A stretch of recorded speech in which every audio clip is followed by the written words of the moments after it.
एक बहुत अच्छी कथा आती है। एक गांव का व्यक्ति अपना गांव छोड़ रहा है। क्यों? उसकी फैक्ट्री थी, बिक गई, हो गया, उसको चोट दे दी, परेशान कर दिया।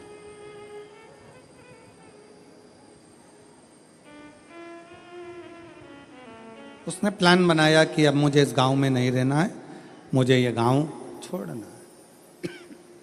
मुझे गांव छोड़कर जाना है।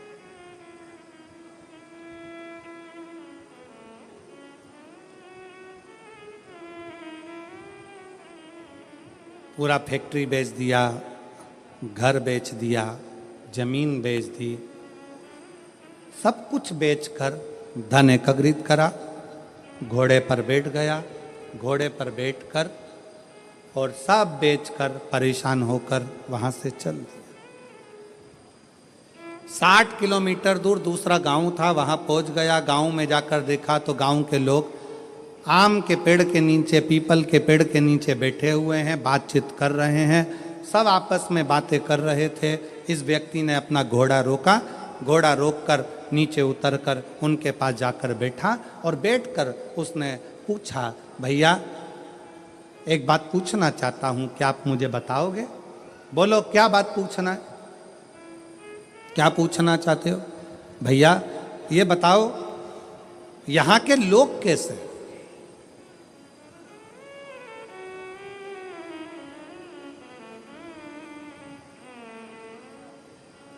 गांव के लोगों ने पूछा, तुम कहां से आए हो? उसने कहा, मैं अपने गांव से आया हूं, यहां से 60-70 किलोमीटर दूर से। मेरा सारा अब वो गांव मैंने छोड़ दिया है और मैं सोच रहा हूं कि कोई गांव में जाकर बसना है, मुझे किसी गांव में जाकर रहना है। मुझे तुम बताओ, यहाँ के लोग कैसे हैं, इस गांव के लोग कैसे? तो गांव के लोगों ने पूछा कि तुम हमसे पूछ रहे हो कि यहाँ के लोग कैसे हैं, पहले तुम बताओ कि तुम जो अपना गांव छोड़कर आए हो वहां के लोग कैसे थे?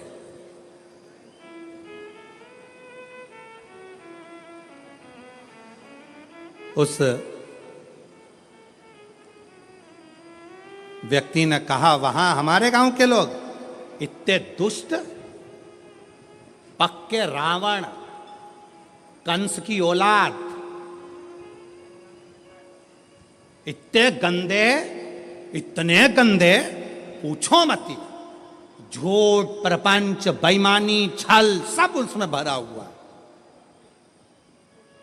अच्छा, हाँ, अब आप बताओ आपके गांव के लोग कैसे हैं? तो उन्होंने कहा, भैया तुम जो बोल रहे हो बिल्कुल वैसे की वैसे ही हमारे गांव के लोग भी हैं।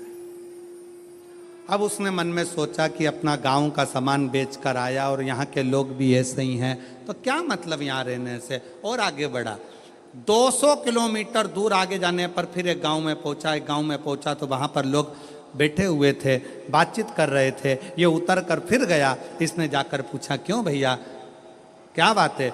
गांव के लोगों ने पूछा, तुम कौन हो? मैं 200 किलोमीटर दूर मेरा गांव था, सब कुछ बेचकर मुझे बसना है, कोई अच्छा गांव ढूंढ रहा हूं। अच्छा, तो अब ये बताओ कि आपके गांव के लोग कैसे हैं? उसने कहा, हमारे गांव के लोग? हाँ, पहले ये बताओ कि तुम्हारे गांव के लोग कैसे थे?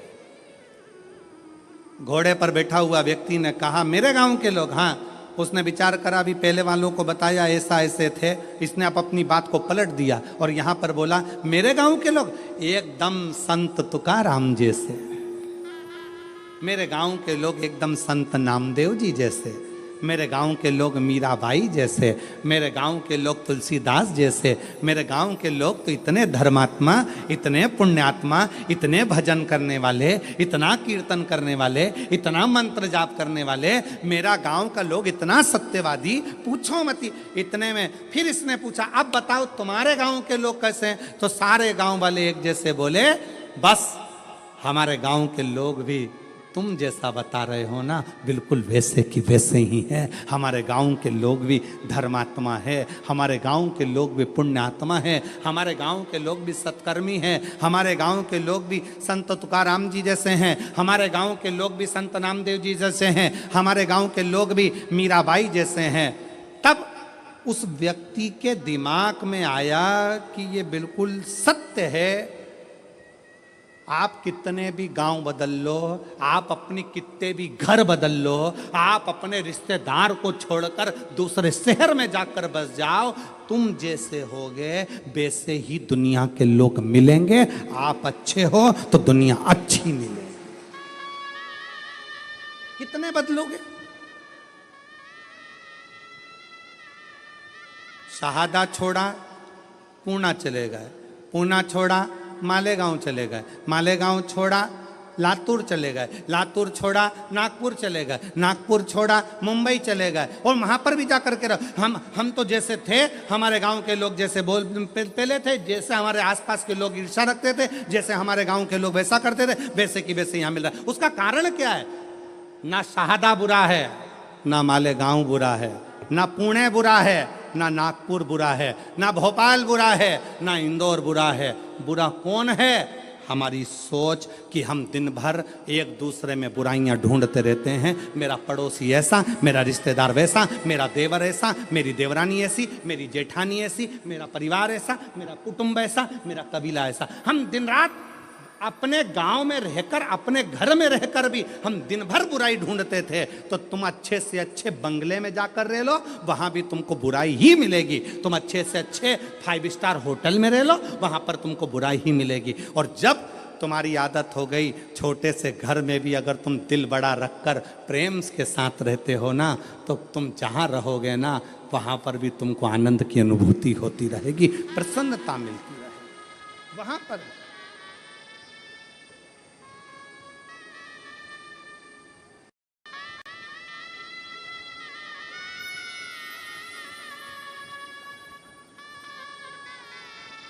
वो कहते जो जैसी भावना लाया वो वैसा ही फल पाया। जो जैसी भावना लाया वो वैसा ही फल पाया। नहीं खाली उसे लौटाया वो मन ही मन हर्षाया। और कर दिया माला माद काशी वाले ने लुटा दिया भंडार। काशी वाले ने लुटा दिया भंडार। काशी वाले जिस भावना से, जैसी सोच लेकर, जैसा विचार रखकर, जैसा व्यवहार रखकर आप आओगे, वैसा सुख आपकी जिंदगी का एक पत्र है। देखिए,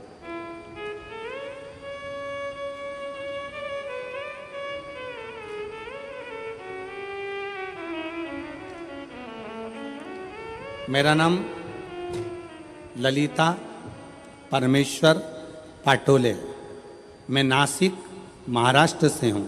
मेरा मोबाइल नंबर ये है। मेरा नाम ललिता परमेश्वर पाटोले, मैं नासिक महाराष्ट्र से हूँ। मेरा मोबाइल नंबर ये है। कहीं बैठी हों तो हाथ हिला सकती हैं, और अगर कहीं बैठी हों तो बेलपत्र लेने के लिए आ सकती हैं। बाबा, मेरे पति, पत्र को आप लोग एलईडी पर पढ़ सकते हैं। कहीं एलईडी है उन पर पत्र चल रहा है, एलईडी पर पत्र पढ़ सकते हैं। बाबा, मेरे पति आर्मी से रिटायर हैं। वे अब रिक्शा चलाते हैं और पढ़ाई भी करते हैं। आर्मी से रिटायर होने के बाद मेरे पति रिक्शा चलाते हैं और पढ़ाई भी करते हैं। 2023 को नासिक में कथा चल रही थी, जब दादा बाबू भूसे ने उस पवित्र कथा का लाभ हमको दिया था। हम लोग नासिक के उस पवित्र कथा को सुन रहे थे। मेरे पति आपको नहीं मानते थे, ना मेरे पति आपको जानते थे ना मानते थे। गुरुदेव, उनका विश्वास नहीं था, क्योंकि मिलिट्री में सर्विस करते थे। जैसी सोच थी वैसे अनुकूल वो रहेगा। मैंने अपने पति से कहा, आप भले कथा सुनने मत जाओ, मुझे पंडाल के बाहर छोड़कर आ जाओ। मेरे पति मुझे पंडाल के बाहर छोड़ने आते थे, चले जाते थे। तब वो तीसरे दिन पंडाल में भीड़ के वजह से रुक गए। उन्होंने कहा भीड़ ज़्यादा है, वापिस लेने कैसे आऊँगा? तो उन्होंने गाड़ी खड़ी कर कर तीसरे दिन की कथा में पंडाल में ही रुक गए।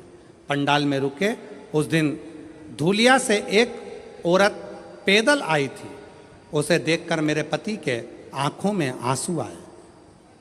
बाबा सबकी सुनता है। उसने उस स्त्री से पूछा, तुम पैदल चलकर धूलिया से नासिक आई हो, तुम्हें बाबा ने क्या दिया?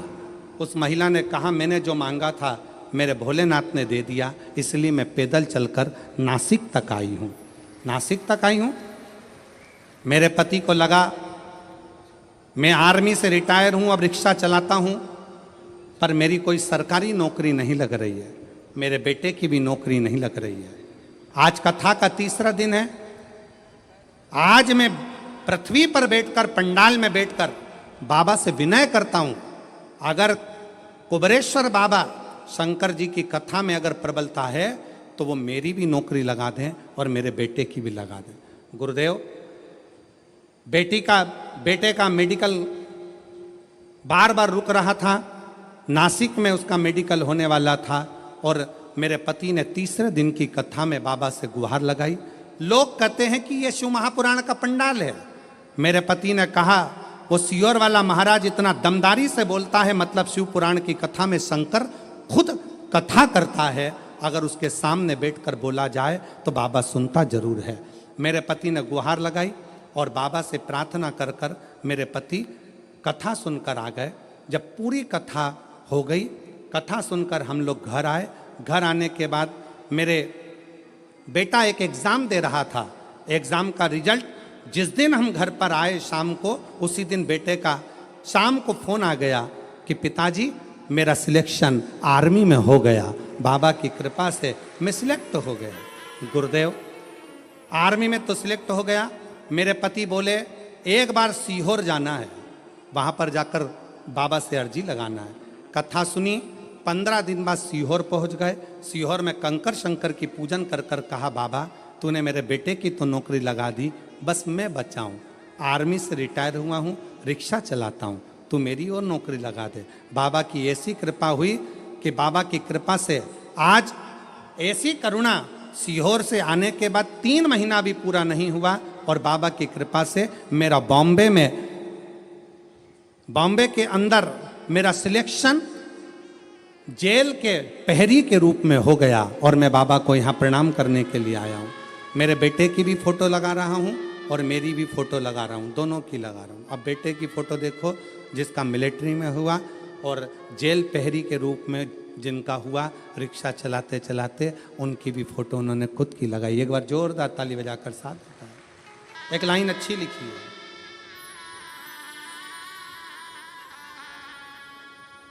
बोलो जरा लाइन को आप लोग बोलो एलईडी पर पढ़ के।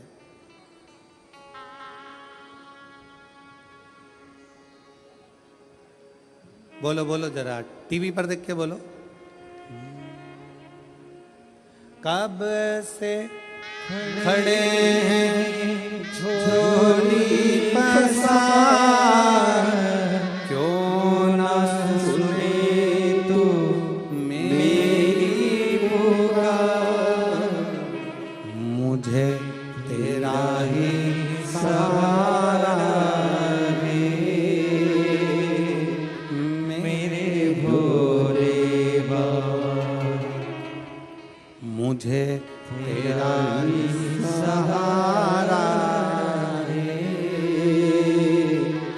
मेरे भोले बाबा। कब से खड़े हैं झोली पसार, क्यों न सुने तो मेरी पुकार, मुझे तेरा ही सहारा है, मेरे भोले बाबा।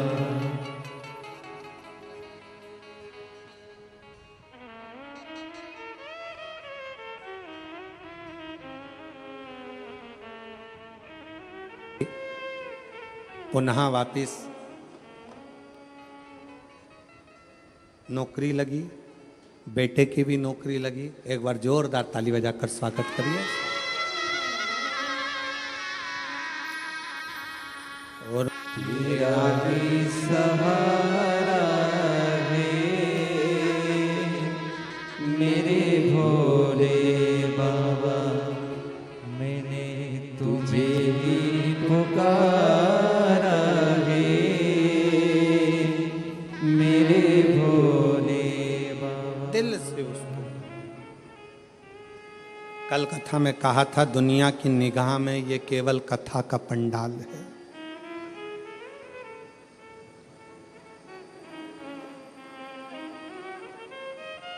दुनिया की निगाह में केवल ये शिव महापुराण की कथा का पंडाल है, पर हम कहते हैं ये केवल कथा का पंडाल नहीं, आपकी किस्मत खोलने की चाबी का पंडाल है, जहां किस्मत खोलने की चाबी मिलती है।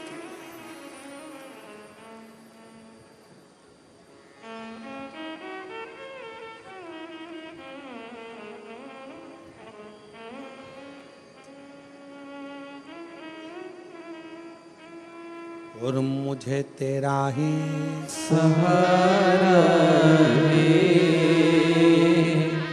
मेरे भोले बाबा। शंकर भगवान के शिवलिंग के नीचे का स्थान कुबेर का होता है। शंकर भगवान के कैलाश के नीचे का स्थान कुबेर की लक्ष्मी का होता है। इसलिए प्रत्येक शिवालय में तुम्हारे घर में अगर छोटा सा भी शंकर का शिवलिंग है, तुम्हारे घर में अगर छोटा सा भी मट्टी का, पत्थर का, लकड़ी का, पीतल का, तांबे का, स्फटिक का, पारद का, जिसका भी तुम्हारे घर में अगर छोटा सा भी अगर शिवलिंग है, तो तुम्हारे घर में जहाँ शिवलिंग रखाता है, समझ लेना वहाँ लक्ष्मी बढ़ती चली जाती है, लक्ष्मी कम नहीं हो सकती, बढ़ेगी।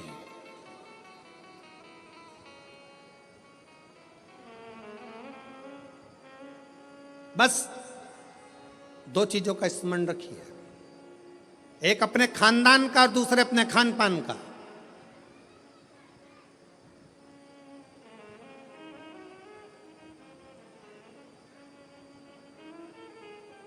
आपको मालूम है, जब अंग्रेजों ने भारत पर हुकूमत करी है, तो उन्होंने विचार करा सबसे पहले कि करा क्या जाए, भारत के लोगों को अपना गुलाम कैसे बनाया जाए। तो उन्होंने सबसे पहला प्रयास करा कि इनके खानदान मिटाए जाएं। जो राजसी खानदान थे, जितने जितने राजा हुआ करते थे, उन राजाओं के रजवाड़ों को, उन राजाओं के घरानों को तोड़ने का प्रयास किया गया। पहले खानदान तोड़े हैं, और जब राजाओं के खानदान नहीं टूट पाए, जब राजघराने नहीं टूट पाए, फिर इन्होंने खान पान तोड़ा। खान पान क्या? गलत तरह का भोजन विदेश से बुलाते थे और भारत के लोगों को वो गलत तरह का भोजन कराते थे। भारत में रहने वाला सनातनी कभी भी नॉनवेज छूता नहीं था। भारत में रहने वाला भारतीय सनातनी कभी भी मांस का सेवन नहीं करता था, गलत व्यसन का सेवन नहीं करता था। वो तो ये अंग्रेजों ने तुमको गुलाम बनाने के लिए जब खानदान नहीं तोड़ पाए तो खान पान को तोड़ा है, तुम्हारे खाने का तरीका बदल दिया, तुम्हें वेज से नॉन वेज बना दिया, तुम्हें ले जाकर गलत भोजन में लगा दिया। गलत भोज।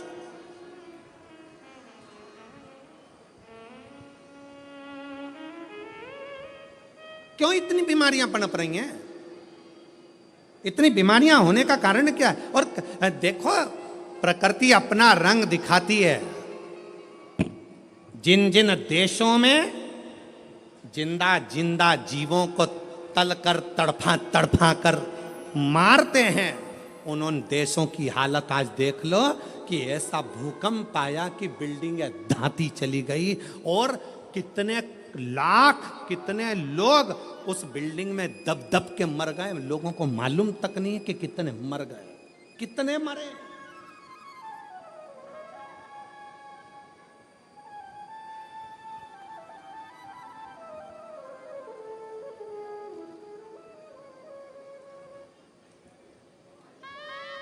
कितने। इसलिए निवेदन है, थोड़ा सा अपने आप को सुधारने का प्रयास करिए, थोड़ा सा, ज्यादा नहीं, थोड़ा सा।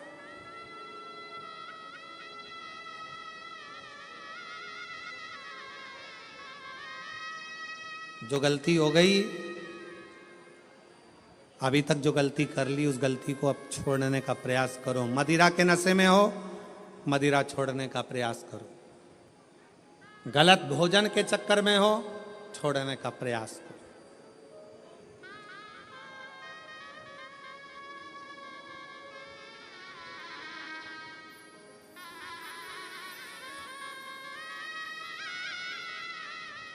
हम कहेंगे तो थोड़ा सा लोगों को बुरा लगेगा, पर सत्यता है, जब उम्र और कमर, उम्र और कमर जब 40 की हो जाए या 40 से पार हो जाए, तो भोजन मत बढ़ाओ, भजन बढ़ाओ, भोजन को कम करते जाओ।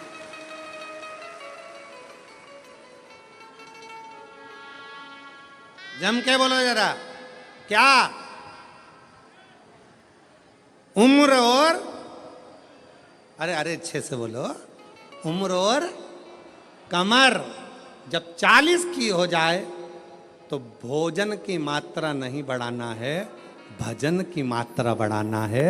भोजन की मात्रा कम करो और भजन की मात्रा को बढ़ाते चलो, बढ़ाते चलो। विठल विठल विठला, बढ़ा।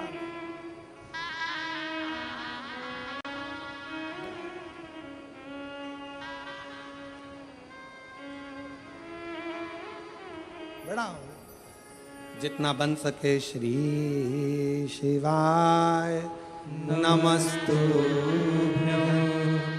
श्री शिवाय नमस्तुभ्यं, श्री शिवाय नमस्तुभ्यं, श्री शिवाय नमस्तुभ्यं। भजन की मात्रा को बढ़ाना, प्राण को, भोजन को कम कर दो, गलत भोजन कम कर दो, व्यसन कम कर दो।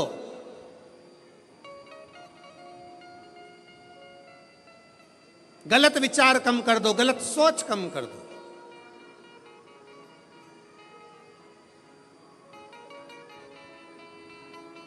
कल एक भैया प्रश्न कर रहे थे, गुरुजी,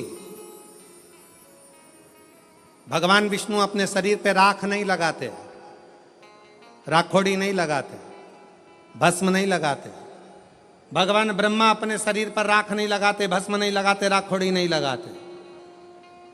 इंद्र नहीं लगाते। 33 कोटि देवता कोई अपने शरीर पर राख नहीं लगाता, भस्म नहीं लगाता। केवल शंकर जी क्यों लगाते? हमने उससे कहा, इतनी सी बात तो तू तेरे घर वालों से पूछ लेता कि बर्तन को राख से क्यों मांजा जाता है। बोलो दी जी हो, जम के बोलो। बर्तन अच्छा है, साफ है, तो तुम उसको राख से मांजोगी क्या? जम के बोलो जरा। नहीं, बर्तन अच्छा है, साफ है, तो उसको आप राखोड़ी से मांजोगी, साफ करोगी? नहीं।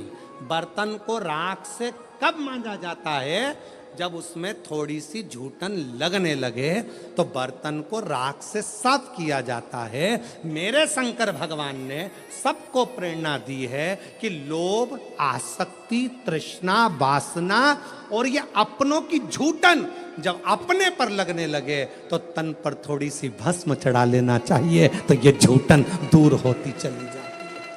ये झूठन दूर हो। ये संसार की झूठन है। ये लोभ, ये तृष्णा, ये आसक्ति, ये वासना, ये नाते, ये रिश्ते, ये कुटुंब, ये कबीले, ये वो झूठन है जो हमारे शरीर से लगती चली जाती है, लगती चली जाती है। इसको दूर करो।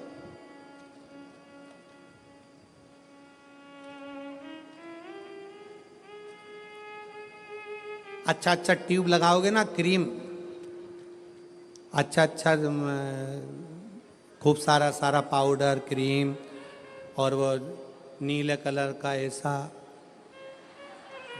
और लाइन और फिर उसमें डब्बा, फिर वो माला के वो धागा, एक नहीं दो, और फिर वो दो धागा ऐसा घुमा के ऐसा करके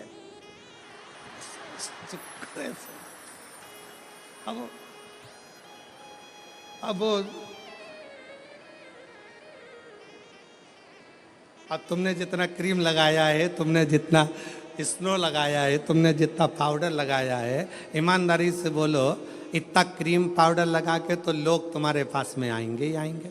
बोलो सही है कि गलत है? आएंगे। अगर शंकर भगवान तो पहले से ही इतने ब्यूटीफुल थे, पहले से इतने सुंदर थे, इतने सुंदर,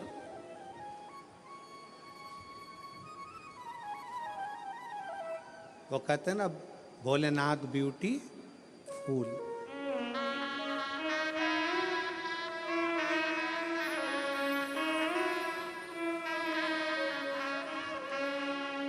सिर पे गंगा लेने कल्याण वो कर देवे, भोलेनाथ ब्यूटीफुल, जो नाम उसका लेवे, भोले जी दर्शन देवे, भोलेनाथ ब्यूटीफुल।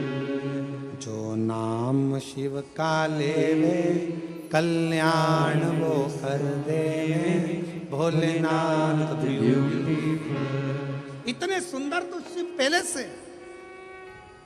और अगर भगवान शंकर मालूम पड़े और थोड़ा बहुत पेंटिंग पेंटिंग करके बैठ जाते तो ईमानदारी से बोलो 33 कोटि देवताओं के यहाँ जितनी देवियां हैं वो सब शंकर भगवान के चरणों के सम्मुख में बैठी रह जाती। सारी देवियां, सारी देवियां।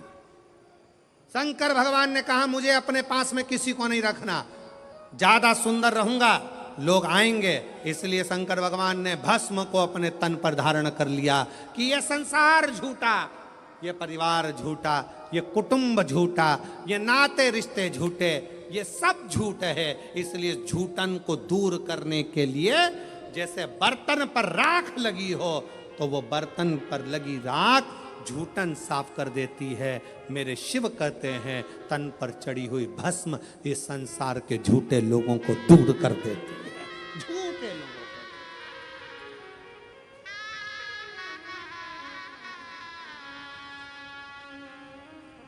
जो नाम शिव का ले भोले जी दर्शन देवे, भोलेनाथ ब्यूटीफुल। शिव स्वयं तन पर भस्म धारण करते हैं, स्वयं।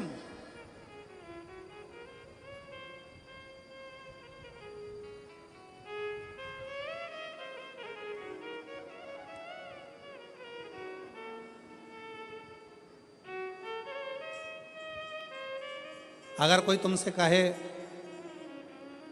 शंकर जी का भजन करने वाले को शंकर भगवान विरक्त बना देते हैं, कोई तुमसे कहे शंकर जी के भजन करने वाले को शंकर भगवान अकेला दूर एकांत में ले जाकर बिठा देते हैं, तो सब झूठ समझना।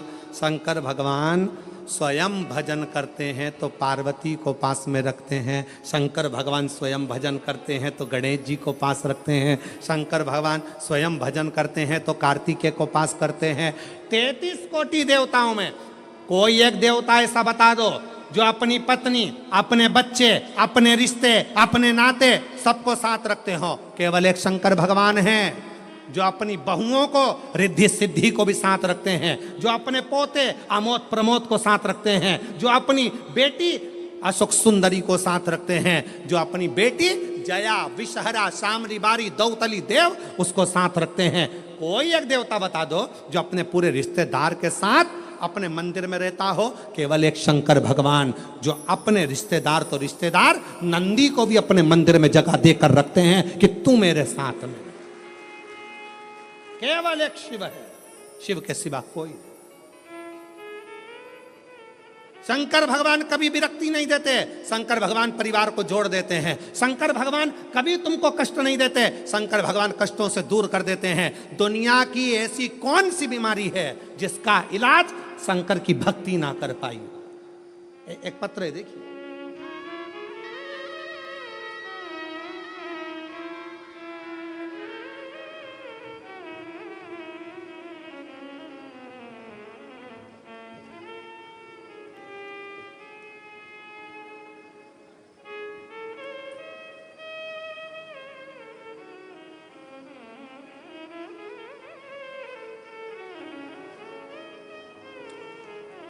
मेरा नाम गायत्री केशव केदारे है। मेरा मोबाइल नंबर ये है, गांव तेमबाहरा,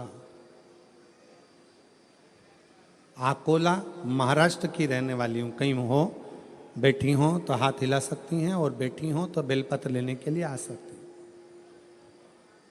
गायत्री केशव कन्हारे, मोबाइल नंबर ये, तुम्हारा गांव अकोला, महाराष्ट्र। मैं श्री शिवाय नमस्तुभ्यं, मेरा नाम गायत्री केशव केदारे है। 2019 से परीक्षा दे रही हूं एमपीएससी की, तैयारी कर रही हूं, पर मेरा सिलेक्शन नहीं हो रहा। तब पहली बार अपने रिश्तेदारों के कहने पर मैंने टीवी पर आपके बारे में सुना, और मैंने शंकर जी की 1 लोटा जल चढ़ाना प्रारंभ किया। रोज मंदिर जाती, बाबा को जल चढ़ाती, रोज जल चढ़ा कर आती, अभिषेक करने गई, शिव जी का कथा श्रवण करी, बाबा को विनय करा, और आज बाबा की ऐसी कृपा हुई गुरुदेव, मैंने नंदुरबार में बाबा की कृपा से दर्शन किया, और दर्शन करने के बाद वहीं पंडाल में बाबा से प्रार्थना करी कि बाबा कुछ भी हो, मेरी एमपीएससी की परीक्षा उत्तीर्ण हो जाए और मेरा सिलेक्शन हो जाए और मेरी सरकारी जॉब लग जाए। आज बाबा की कृपा से मैं बाबा को धन्यवाद देने के लिए आई हूँ कि मेरा सिलेक्शन हो गया और मैंने उत्तीर्णता प्राप्त कर ली। बाबा को धन्यवाद देने के लिए मैं यहाँ पहुँची हूँ। एक पत्र और देखिए, बड़ा सुंदर।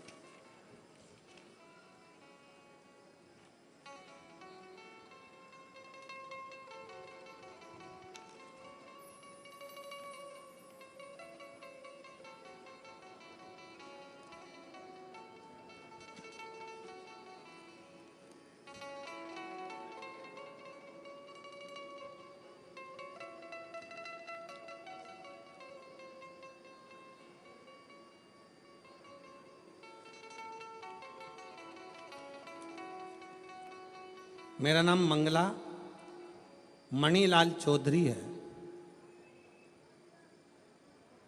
मैं एड्रेस जरा आप लोग पढ़ लिया करो। मैं तहाड़ी तहसील शाहदा, जिला नंदुरबार में रहती हूँ। मेरा मोबाइल नंबर ये है। मुझे गर्भाशय में कैंसर की बीमारी सितंबर 2024 में थी। मैंने शुरुआत में नासिक के ट्रीटमेंट भी लिया, ऑपरेशन भी किया, फिर बाद में पूना का ट्रीटमेंट ली। मुझे बहुत तकलीफ होती थी। मैंने आपकी कथा के बारे में सुना। कैंसर कम नहीं हो रहा था, कैंसर बढ़ रहा था। तब कथा के बारे में सुना और भोले बाबा के ऊपर उनकी शरण में जाना प्रारंभ करा, क्योंकि आप कहते हो सारी समस्या का हल 1 लोटा जल, सारी समस्याएं मिट जाती है। तो मैंने ऑपरेशन से पहले, जब दूसरा ऑपरेशन की बारी आई, तब नासिक में शिवालय में जाकर भोले बाबा को श्रद्धापूर्वक भोलेनाथ जी के ऊपर जाकर जल चढ़ाया।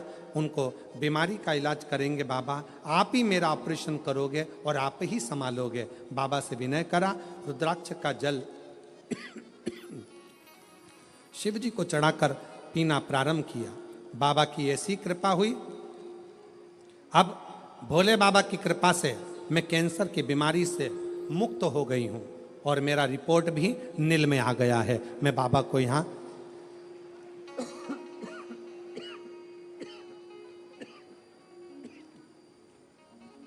बाबा को मैं यहाँ धन्यवाद देने के लिए आई हूँ। गला पकड़ रहा है माइक बहुत ज़्यादा। बाबा को मैं यहाँ धन्यवाद देने के लिए आई हूँ। कहीं बैठी हो तो एक बेलपत्र लेने के लिए आ सकती हो। शिव की भक्ति किसको कहते हैं? भगवान शंकर का गुणगान किसको कहते हैं? शिव का स्मरण किसको? शिव की उपासना किसको कहते हैं? शंकर भगवान की भक्ति किसको कहते हैं? शिवाराधना किसको कहते हैं?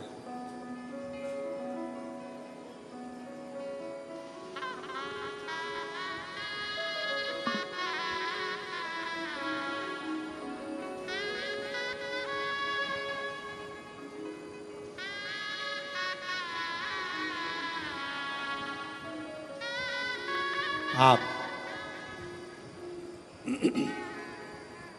जब भगवान शंकर को हृदय से, भाव से पुकारोगे, दिल से,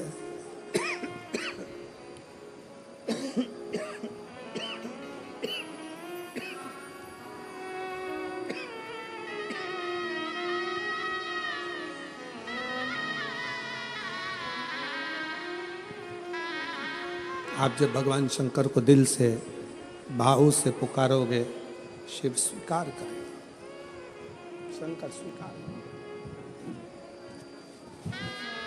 केवल एक विश्वास के साथ, एक भरोसे के साथ, एक दृढ़ता के साथ शिव की स्तुति करिए, शंकर के भजन करिए, शंकर का स्मरण करिए।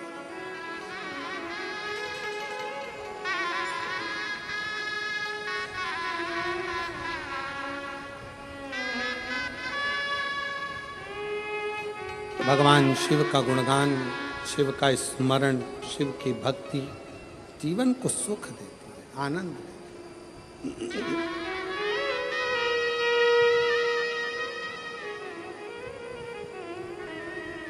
कोई कहे आपसे कि शंकर भगवान विरक्ति दे देते हैं, नहीं। शिव तोड़ते नहीं हैं, शिव जोड़ते हैं, जोड़ते हैं।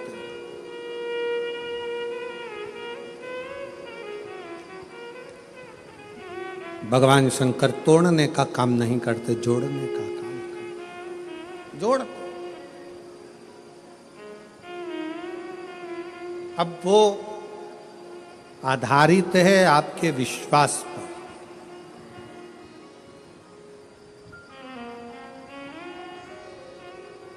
वो आधारित है आपके भरोसे पर, वो आधारित है आपकी दृढ़ता पर।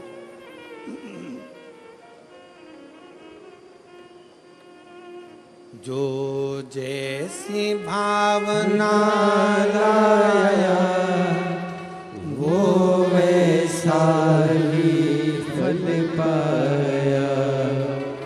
नहीं खाई उसे लौटाया, वो मन ही मन हर्षाया।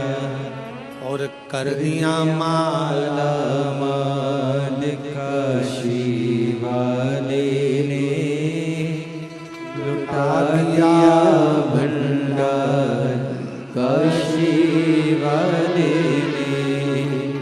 शिव झूठे संसार से मोह को हटाते हैं। कोई ने कहा शंकर भगवान विरक्ति देते, किससे विरक्ति? सावधान होकर सुनिएगा जरा, किससे विरक्ति? शंकर भगवान आपको किससे दूर करेंगे? जो आपका अहित चाहता, जो दिखने में तो आपके करीब में होगा, जो दिखने में तो आपके नजदीक में होगा, दिखने में तो आपसे प्रेम स्नेह की वाणी बोलेगा, बात करेगा, पर अंदर ही अंदर वो आपसे ईर्ष्या कर रहा होगा। ऐसे ईर्ष्या करने वाले से मेरा शिव तुम्हें दूर करता चलेगा। आजा दूर। ऐसा ही फल पाया, जो जैसी भावना लाया, वो वैसा ही फल पाया। नहीं खाली उसे लौटाया, वो मन ही मन हर्षाया। आप जितना जितना कोई कहे शंकर विरक्ति किससे विरक्त कर देते हैं, किससे दूर कर देते हैं, तो कहा जो आपके लिए घातक है, जो आपके लिए दुखदाई है, जो आपके लिए कष्टप्रद है, शिव उसको दूर कर देते हैं। शंकर माल काशी वाले ने लुटा दिया भंडार, काशी वाले ने कर दिया माला माल, काशी वाले ने कर दिया माला माल, काशी वाले ने। शिव की आराधना आपको सुख दे, सुख।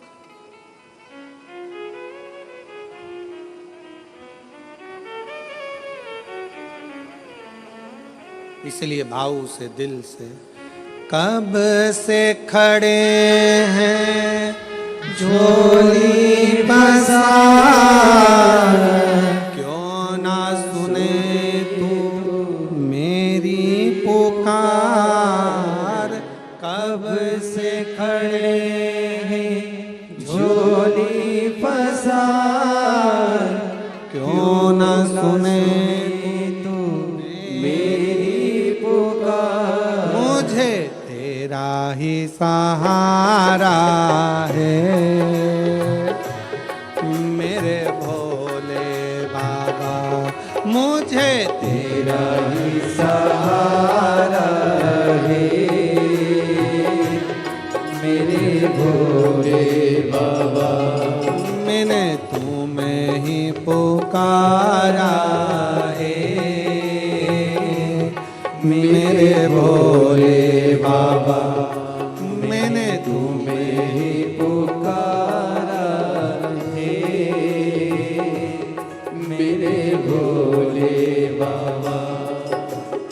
कब से खड़े हैं झोली पसार, क्यों ना सुने तू मेरी पुकार। कब से खड़े हैं झोली पसार, क्यों ना सुने तू मेरी पुकार। ओ कब से खड़े हैं झोली पसार, क्यों ना सुने तू मेरी पुकार। कब से खड़े हैं झोली पसार, प्रेशर खोलो, प्रेशर गाने वालों का भी, इसका भी। मेरी पुकार। मुझे तेरा ही सहारा है, मेरे भोले बाबा। मुझे तेरा ही सहारा है, मेरे भोले बाबा। दोनों हाथों से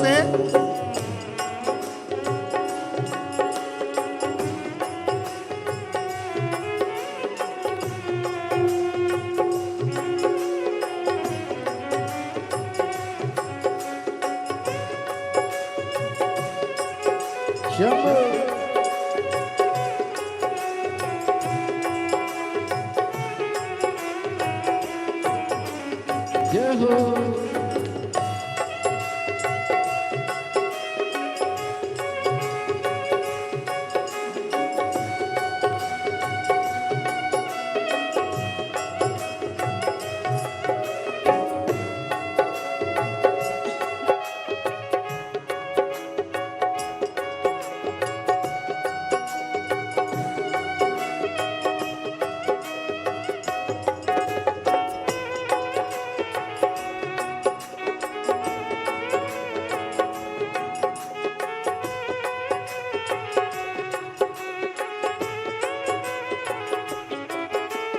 देख लो लगी है आज मंदिर में ये भीड़ भारी।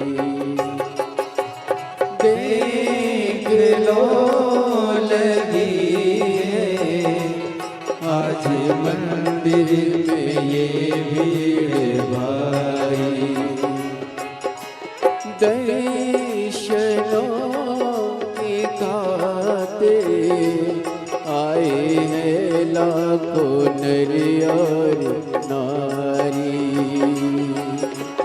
दर्शनों के खातिर आए हैं लाखों नर और नारी। आ जाए भोले बाबा, आ जाए भोले बाबा, तीनों ने पुकारा है मेरे भोले बाबा, तीनों ने पुकारा है मेरे भोले बाबा। कब से खड़े हैं झोली पसार, क्यों न सुने तो मेरी पुकार। कब से खड़े हैं झोली पसार, क्यों न सुने तो मेरी पुकार। तेरा ही सहारा है मेरे भोले बाबा, तेरा ही सहारा है मेरे भोले बाबा।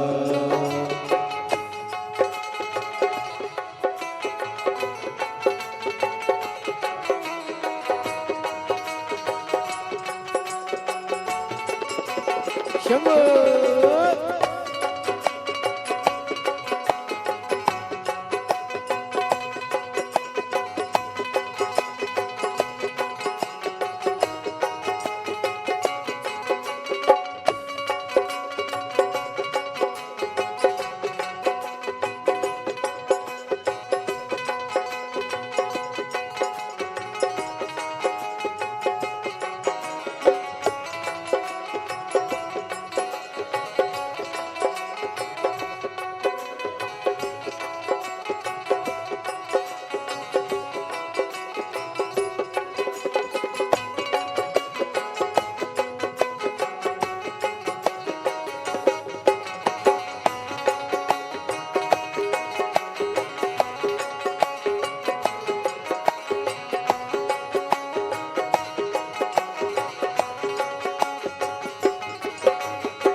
गम जमाने का हम लेके आए,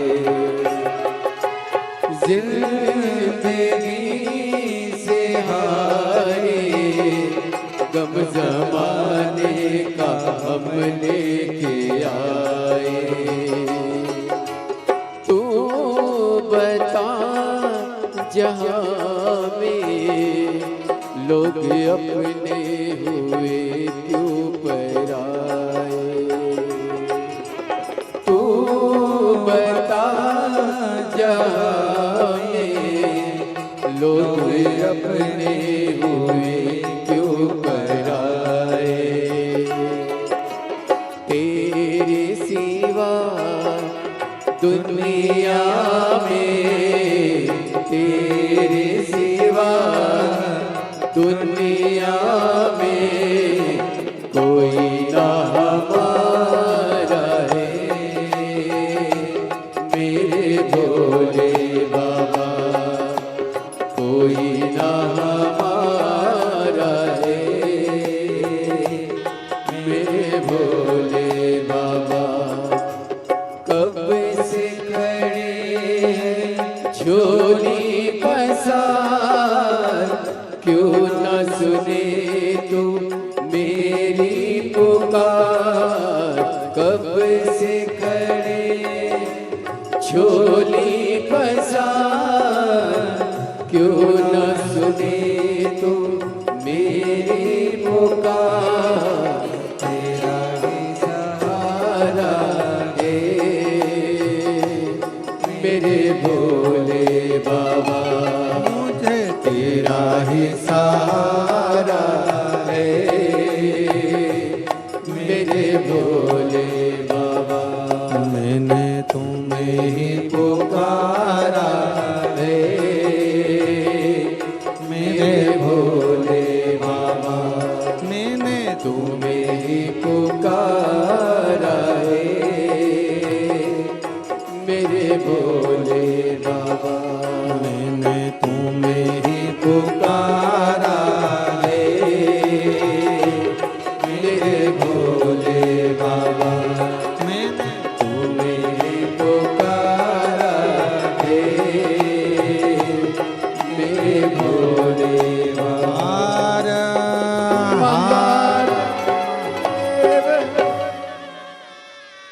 अपने स्थान पर बैठकर भगवान देवाधिदेव महादेव से अपने हृदय की बात दिल से बाबा को प्रार्थना करिए, निवेदन करिए, विनय करिए। बाबा को अपना हृदय का भाव व्यक्त करिए। जहाँ जगह मिले वहाँ बैठकर भगवान शिव जी को अपने मन का भाव कहिए, हृदय से अपनी बातों को कहिए और दिल से बाबा को प्रार्थना करिए, विनय करिए, निवेदन करिए।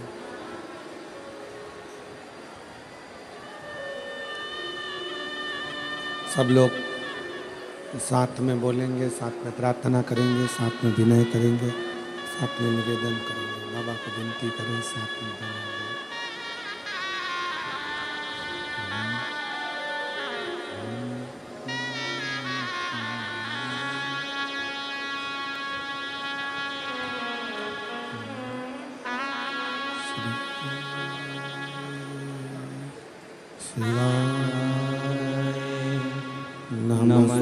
नमस्तुभ्यं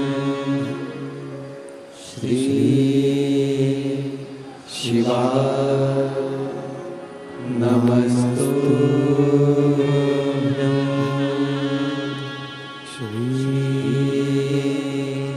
शिवाय। नमस्तुभ्यं श्री शिवाय। नमस्तुभ्यं श्री शिवाय। नमस्तुभ्यं भोला सब दुख काटो मारा। ओम भोला सब दुख काटो मारा। शंकर जप तेरी माला, भोले बाबा जप तेरी माला। भोला सब दुख काटो मारा।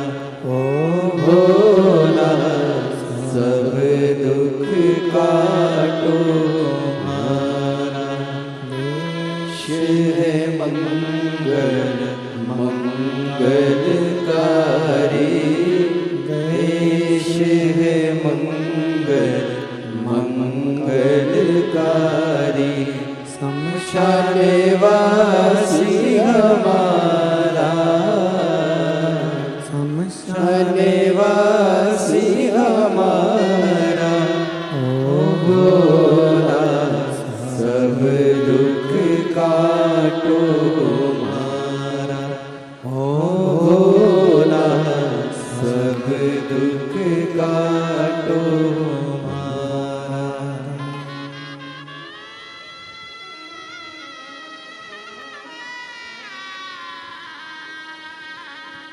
देवदत्त महादेव, भगवान शिव ओघड़दानी, त्रिकालदर्शी, कैलाशी, अविनाशी, भगवान शंकर की कथा कह रही है, शिव महापुराण वर्णन कर रही है।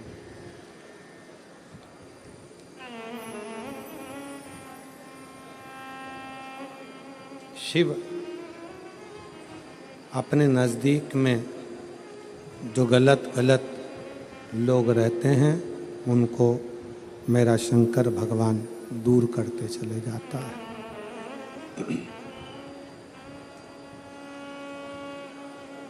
कात्यायन ऋषि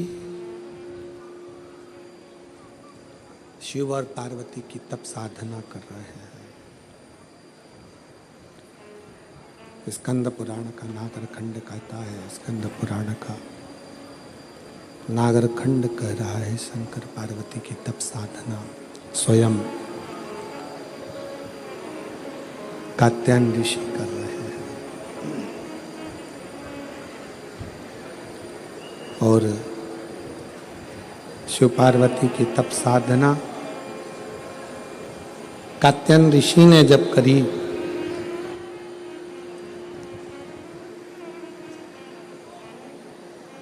माता पार्वती और भगवान शंकर दोनों ने कात्यायन ऋषि को दर्शन दिया।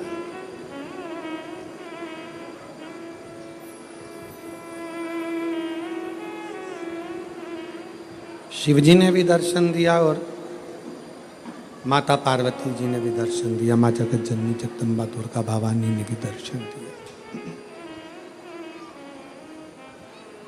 दोनों ने दर्शन दिया। पूछा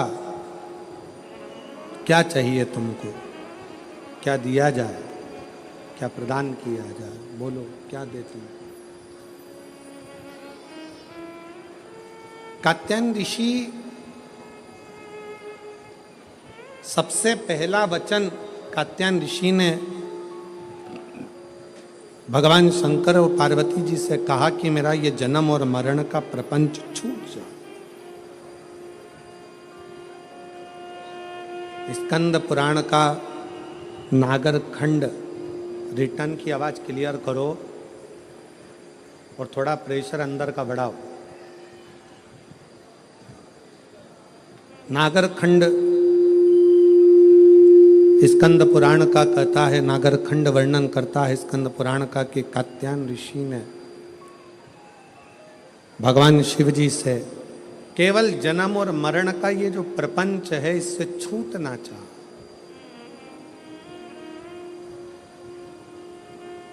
इससे मुक्ति कैसे मिले? इस जन्म और मरण के प्रपंच से हम छूट कैसे जाए? जन्म और मरण के इस प्रपंच से हमारा छुटकारा कैसे हो, इससे छूटे कैसे? तो कहा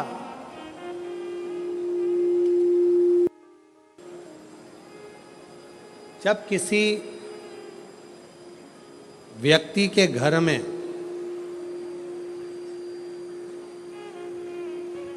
एक बेटी का जन्म होता है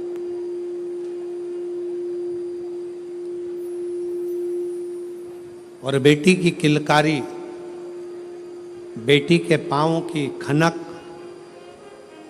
बेटी के किलकारी पाँव की खनक,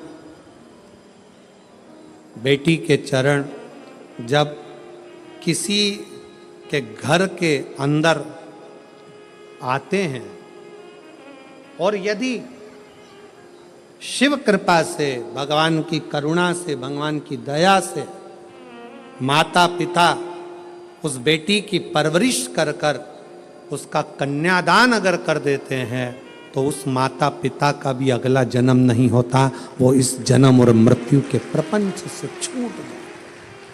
अब इससे सरल क्या हो सकता है, जरा विचार करिएगा जरा। बहुत सावधानी से इस कथा का स्मरण करिएगा, बहुत ध्यान से सुनिएगा कि बड़े बड़े तपस्वी तप करने जा रहे हैं, साधना वाले साधना करने जा रहे हैं, उपासना वाले उपासना करने जा रहे हैं, व्रत वालों ने व्रत रखा, साधना वालों ने साधना करी, तपस्या वालों ने तपस्या करी, और कंदराओं में बैठकर कोई संत बन गया, कोई साधु बन गया, कोई तपस्वी बन गया, कोई साधक बन गया, कोई उपासक बन गया। किस लिए? कि हम जन्म और मरण के प्रपंच से छूट जाएं। पर शंकर भगवान ने माता पार्वती की साक्षी में कात्यायन ऋषि से कहा कि जब किसी गृहस्थी के घर में एक बेटी का जन्म होता है और उस बेटी की परवरिश जब माता पिता करते हैं, बेटी के किलकारी जिसके घर में गूंजती है और बेटी के चरण जिसके घर में पड़ते हैं, और बेटी का जब कन्यादान होता है तब माता पिता फिर कोई जन्म नहीं लेते, वो माता पिता परमात्मा की शरणागति का सुख भोगते।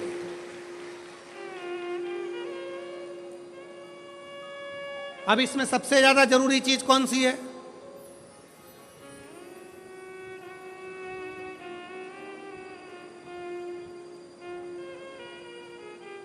एक बहुत ध्यान देने वाला विषय है, थोड़ा ध्यान दीजिएगा। दक्ष प्रजापति के घर में 60 कन्याओं का जन्म हुआ। उसके बाद दक्ष प्रजापति भगवान से कह रहे हैं, देवी जी से कह रहे हैं, मां मेरे घर में एक लड़की और देना, एक बेटी और चाहिए मुझे। मां जगत जननी दुर्गा कहती है कि तेरे घर में बेटी कहां से आएगी, मैं खुद तेरे घर में बेटी बनकर जन्म लूंगी। सती आई। दक्ष प्रजापति ने शंकर जी का अपमान करा, दक्ष प्रजापति ने देवताओं का अपमान करा, दक्ष प्रजापति ने अपशब्द कहे, दक्ष प्रजापति ने गाली दी, दक्ष प्रजापति ने ताना दिया, दक्ष प्रजापति ने आड़ा टेढ़ा बहुत सारी बातें कही। अब दक्ष प्रजापति को तो नरक जाना था, दक्ष प्रजापति को तो नरक भोगना था। पर दक्ष प्रजापति के घर में बेटियों का जन्म हुआ था, दक्ष प्रजापति ने बेटियों का कन्यादान किया था, इसलिए शंकर भगवान का अपमान करने के बाद भी दक्ष प्रजापति नरक नहीं भोगा है। दक्ष प्रजापति मरण शीश कटने के बाद बकरे का मुख लग गया, और बकरे का मुख लगने के बाद भी स्वर्ग भोगा है, वो दक्ष प्रजापति है, क्योंकि बेटी का जन्म ही प्रबल है।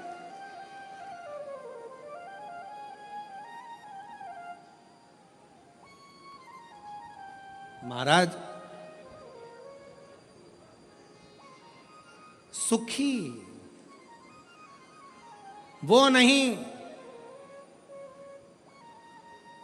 जिनके घर में धन की पेटी है, सुखी वो नहीं जिनके घर में धन की पेटी है, सुखी वो हैं जिनके घर में मुस्कुराती बहू और बेटी है।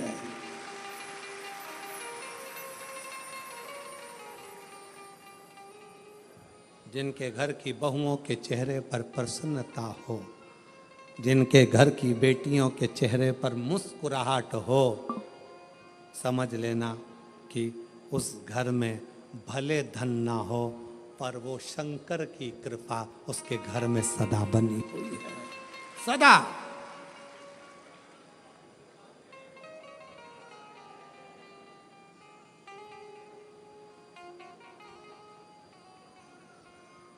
नवरात्रि चल रहे हैं, माँ जगत जननी जगदम्बा से प्रार्थना करा करो कि तू मेरे घर में एक बार जरूर आना। माँ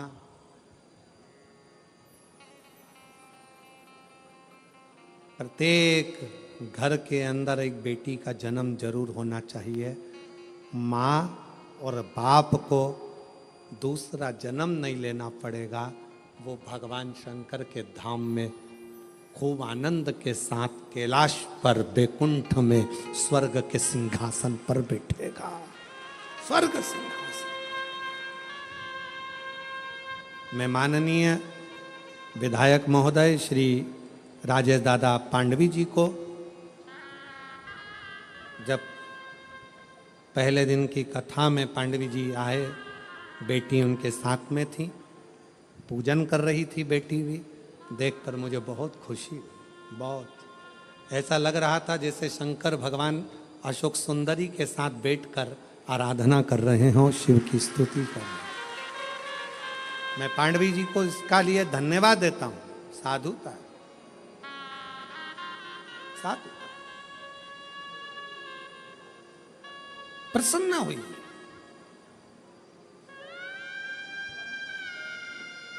बेटे के जन्म पर जितने नगाड़े बजवाते हो उससे दुगना नगाड़ा बेटी के जन्म पर बजवाना। क्यों?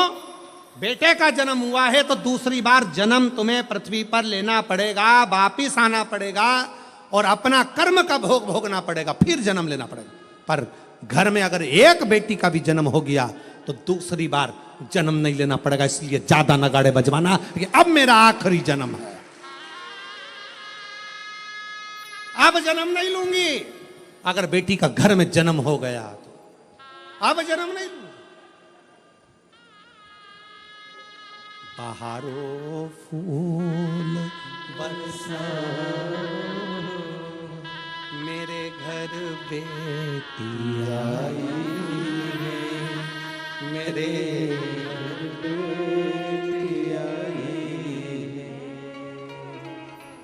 फिर से जन्म नहीं पाऊं, मेरे घर बेटी आई है, मेरे घर बेटी आई है। हिमालय राज के घर में जब पार्वती जी का जन्म हुआ, कहते हैं दुनिया के यहाँ पर जन्मदिन की पार्टी एक दिन की होती हो, दुनिया के यहाँ जन्मदिन की पार्टी 2 दिन की होती हो, 2 महीने की होती हो, 4 महीने की होती हो, हर साल जन्मदिन पे होती हो।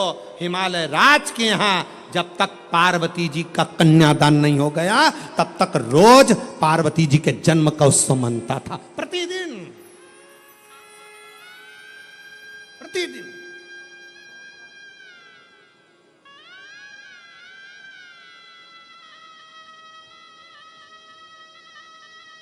पार्वती जी के जन्म का उत्सव रोज मनता था हिमालय राज के घर, रोज।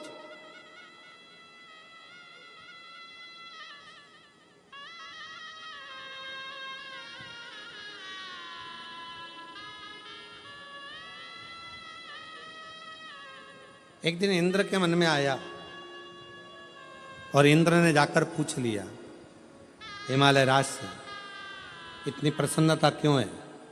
हिमालय राज ने कहा, बड़ी प्रसन्नता का विषय यह है कि आज मेरे घर में बेटी का जन्म हुआ है। तो बेटी तो तुम्हारी 7 वर्ष की हो गई, जन्मदिन तो जब जन्म हुआ था तब मनाना था, तुम तो रोज जन्मदिन मनाते हो बेटी का, रोज जन्मदिन, प्रतिदिन। हिमालय राज ने कहा, शास्त्र कहता है एक बेटी जब घर में, रसोई घर में एक बेटी जब अपने घर के अंदर बैठकर भोजन करती है तो कहते हैं 1000 अश्वमेध यज्ञ का फल उसे प्रतिदिन प्राप्त होता रहता है, प्रतिदिन।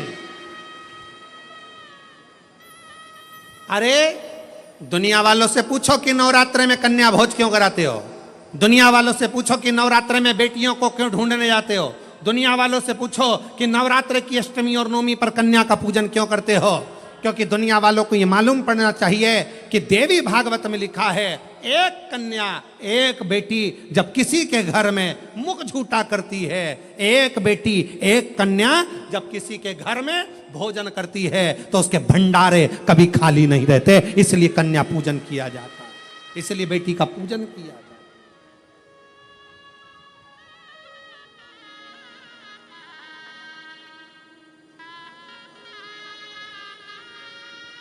और आज के जमाने में लोग मंदिर में जाकर भगवान से कहते हैं, भगवान, ओ भगवान, हमारे घर में एक बेटा दे दो, एक बेटा। और बाजू में खड़ी हुई लक्ष्मी जी नारायण जी से बाजू में खसक के बोलती है, कितना मूर्ख है, बेटा मांग रहा है। और रोज मंदिर में आकर कहती लक्ष्मी दे दो। और बहू को चाहिए क्या? जम के बोलो बेटा। और रोज मांगती क्या है? बोलो लक्ष्मी। तो एक काम कर, बेटा दे दो, लक्ष्मी मत देना। लक्ष्मी मत देना। अब अपन भी देखें कि बेटे से काम चल जाए क्या। और मालूम पड़े बेटा हो गया 32 साल का, माँ के पूरे बाल सफेद उड़ गए, सफेद। उनसे पूछो काय का टेंशन? इसको कोई लक्ष्मी नहीं मिल रही है, इसकी शादी कर। इसको कोई मिल रही, इसकी शादी कर। लक्ष्मी जी से कहा आप जाओ ना, इसके घर में शादी करना है बेटे की कोई लक्ष्मी। तो इसने मांगा ही था कि मेरे को बेटा दे दो, बेटा दे दो। लक्ष्मी नहीं मांगी थी, बेटा मांगा था। तो कोई तो इसके घर में शादी करेगा। तो कहाँ करेगी? आएगी।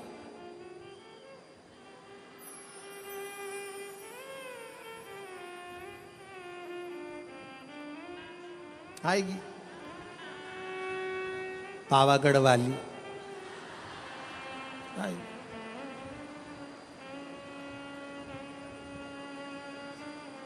तुलजा आई, इसके घर में आई,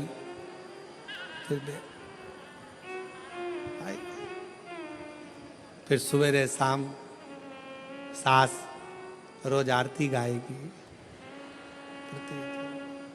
अम्बे तूहे जगदम्बे काली, जे दुर्गे सहादा वाली, तेरे ही गुण गाए भारती। हो मैया हम सब उतारे तेरी आरती। तेरे घर के सास ससुर पे बीड़ पड़ गई बड़ी है मारी, पति देव पर ऐसे टूटे जैसे सिंह सवारी। अरियो बच्चों को धोने वाली, सुबह शाम चिल्लाने वाली। क्यों चिल्ला चोट करे? देखे फिर कहा ये रोती। अरे मांगा क्या था? अरे खुश होना है। जितने लोग शिव महापुराण की कथा को श्रवण कर रहे हो, तुम्हारे घर में बेटी ने जन्म लिया है, तो खूब नगाड़े बजाकर खुश होना। अगला जन्म नहीं, अगला जन्म शिव के चरण में होगा, शंकर के चरण। छूट गए जन्म और मरण के प्रपंच से, छूट गए, छूट गए।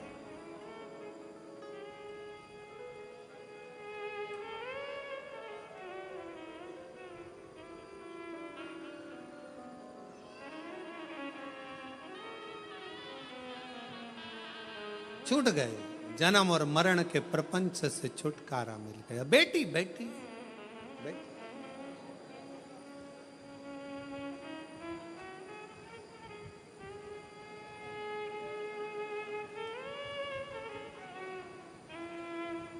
शिव पुराण कर रही है, भगवान शंकर का चरित्र कर रहा है।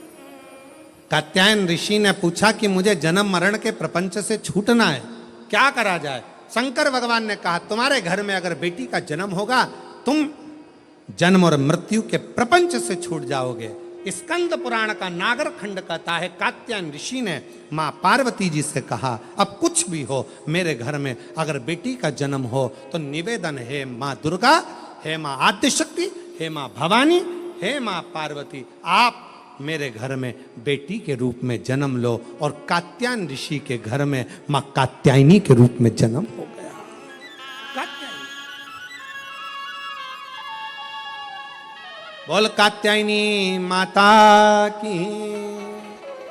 कात्यायन ऋषि के यहाँ कात्यायनी माता का जन्म हो गया, कात्यायनी माता का प्रागट्य हो गया, कात्यायनी माता की स्मरणता, कात्यायनी माता का भजन, कात्यायनी माता की कीर्ति। कात्यायनी माता बाल्य अवस्था से ही भगवान शिव की आराधना में लीन रहती है। कात्यायन ऋषि उनको देखते हैं, देखते।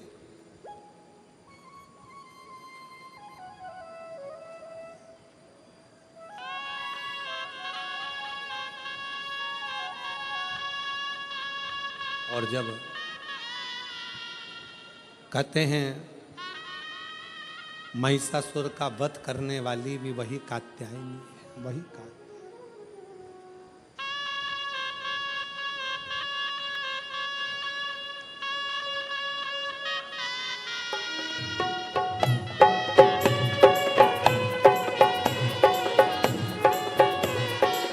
बैठे बैठे दोनों हाथों से ताली सेवा देते हुए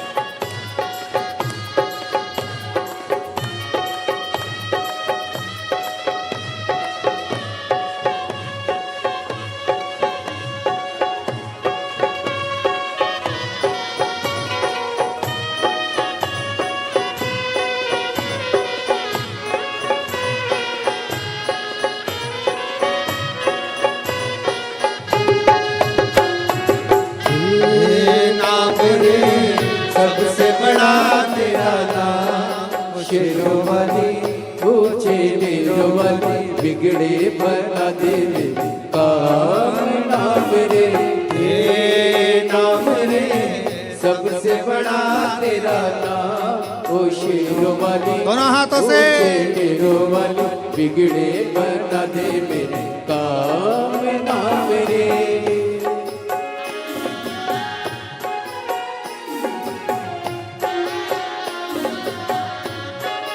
बोल कात्यायनी माता की।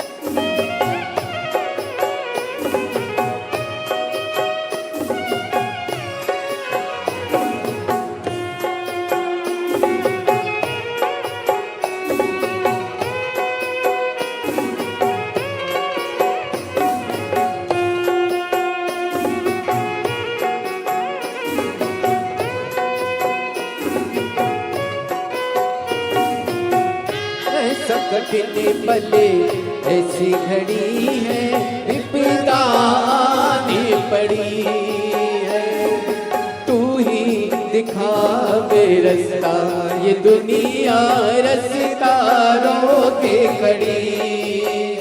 मेरा जीवन बना एक संग्राम, ओ शेरों वाली ऊंचे डेरों वाली, बिगड़े बना दे काम नाम रे, हे नाम रे। सबसे बड़ा तेरा नाम, ओ शेरों वाली ऊंचे डेरों वाली, बिगड़े बना दे मेरे काम नाम रे।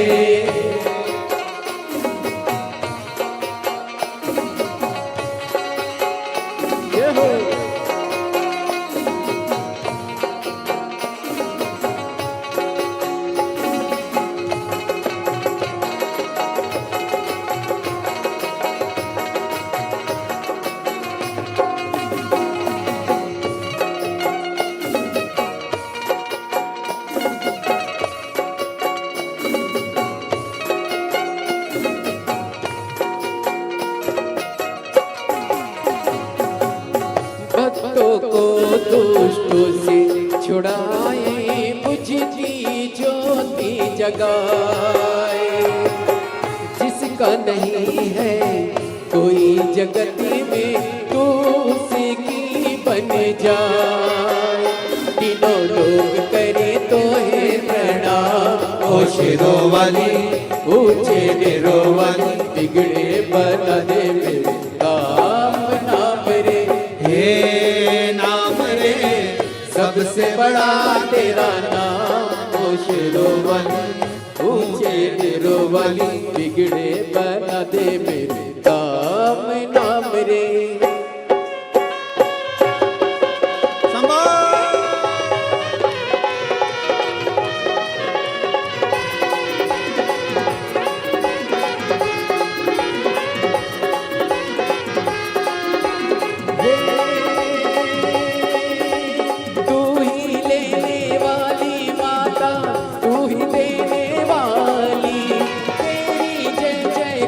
करूं मैं खाली, काम सफल हो मेरा तेरे सावरदार, तेरे बल से हो जाए निर्बल भी बलवान, माँ निर्बल भी बलवान, बीच भंवर में डोल रही है, पार लगा दे नैया, जय जगदम्बे अष्ट भवानी, अम्बे गौरी मैया माँ, अम्बे गौरी मैया माँ, अम्बे गौरी मैया।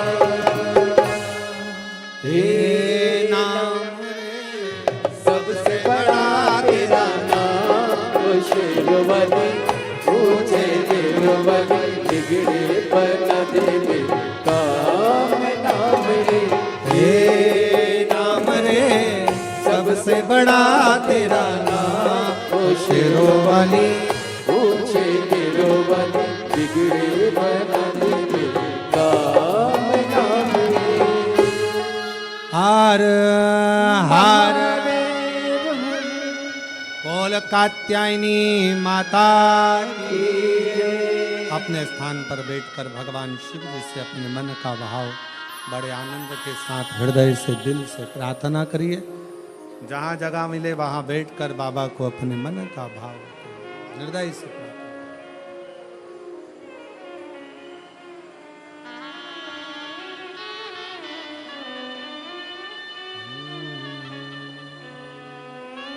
सभी लोग साथ में बोलेंगे। आज नवरात्रे में कात्यायनी माता का दिन भी है और कथा भी कात्यायनी माता की आई है, और शिव महापुराण का यह पवित्र कथा का तीसरा दिवस है। 2 दिवसीय कथा हो रही है। कल कथा का चतुर्थ दिवस, मतलब कल क्या रहेगी कथा की?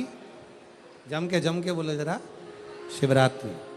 और परसों की कथा सुबह 8 बजे से 11 बजे तक हो जाएगी।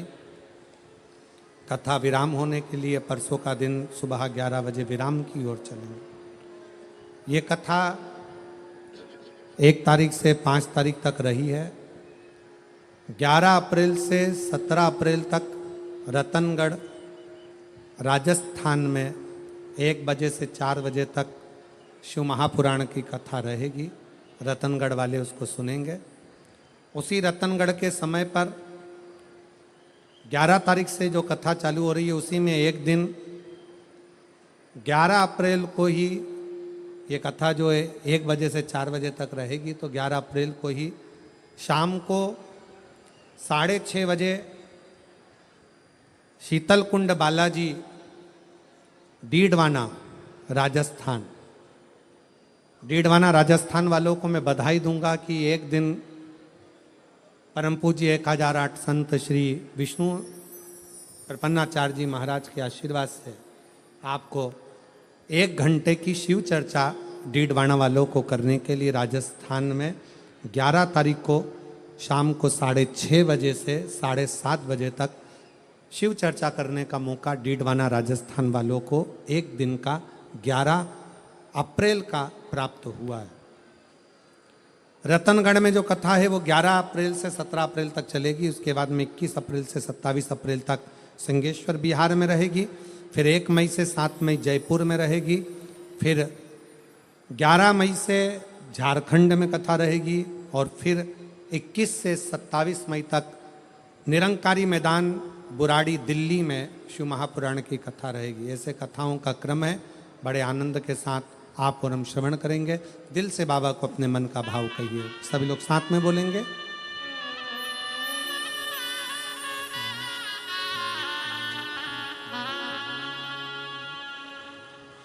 श्री शिवाय नमस्तु, श्री शिवाय नमस्तु, श्री शिवाय नमस्तु, श्री शिवाय नमस्तु, श्री शिवाय नमस्तु। दुख काटो ओ भोला सब दुख काटो शिव शंकर जपो तेरी माला भोले बाबा जपो तेरी माला भोला सब दुख काटो ओ भोला सब दुख काटो वेश है मंगल मंगलकारी वेश है मंगल मंगलकारी शमशान वासी हमारा नवासी हमारा भोला सब दुख काटो भोला सब दुख काटो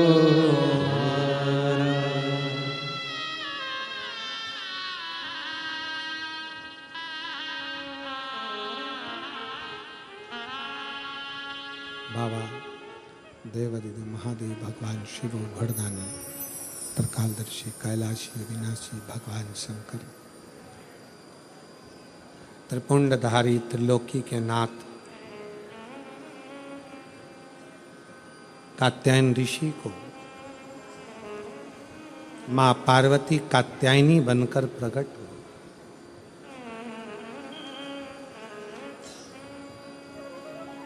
बहुत सारे सूत्र माता कात्यायनी ने संसार सागर के लोगों को दिए हैं। बहुत अपन सारे सूत्रों की बात तो नहीं करेंगे, पर दो सूत्र माता कात्यायनी ने जो दिए हैं उसका स्मरण करें। दो सूत्र कहा,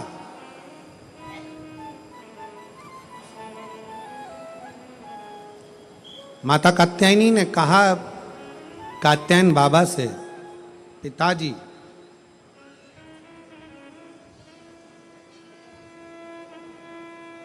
एक नारी का जीवन पूर्ण संघर्ष का जीवन होता है, पूर्ण समर्पण का जीवन होता है। पर एक नारी ही ऐसी होती है जो अपने पूरे कुल को संसार सागर से पार उतार सकती है। पर वही नारी यदि परिवार में रहकर अगर भेद करती है तो स्वतः स्वयं अपने आप को भी डुबो लेती है और स्वयं कुल को भी डुबो लेती है।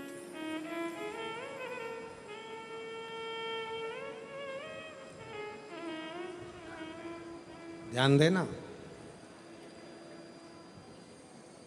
तुम्हारे घर में अगर 4 बहुएं हैं, 5 बहुएं हैं, 3 बहुएं हैं, 2 बहुएं हैं, 6 बहुएं हैं, सास का सबसे बड़ा कर्तव्य होना चाहिए कि इन बहुओं में कोई भेद नहीं होना चाहिए। कोई भेद, मेरी बड़ी अच्छी कि छोटी अच्छी कि मंजली अच्छी कि संजली अच्छी, मेरी बड़ी बहू ज़्यादा अच्छी है कि छोटी बहू ज़्यादा अच्छी है। बहुओं को कभी पलड़े में तोलना नहीं है।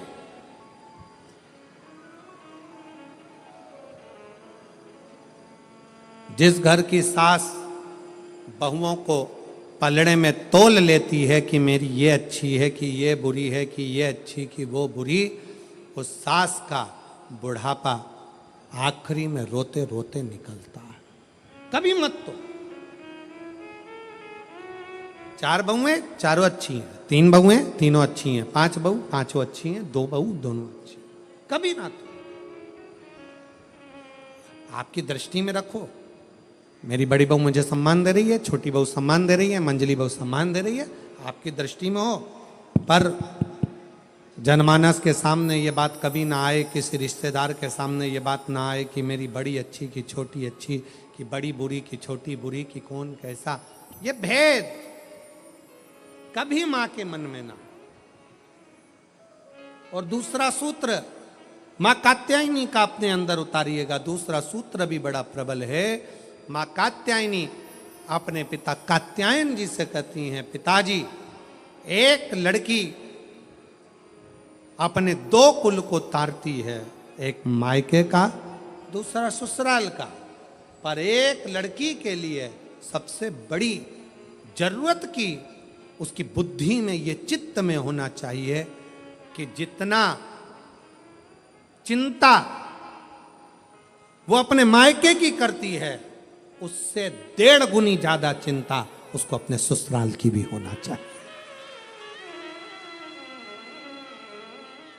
जितनी चिंता वो अपने ससुराल की करे उतनी मायके की करे, मायके की और ससुराल की करे, पर मायके से विवाह होने के बाद 1.5 चिंता ससुराल की।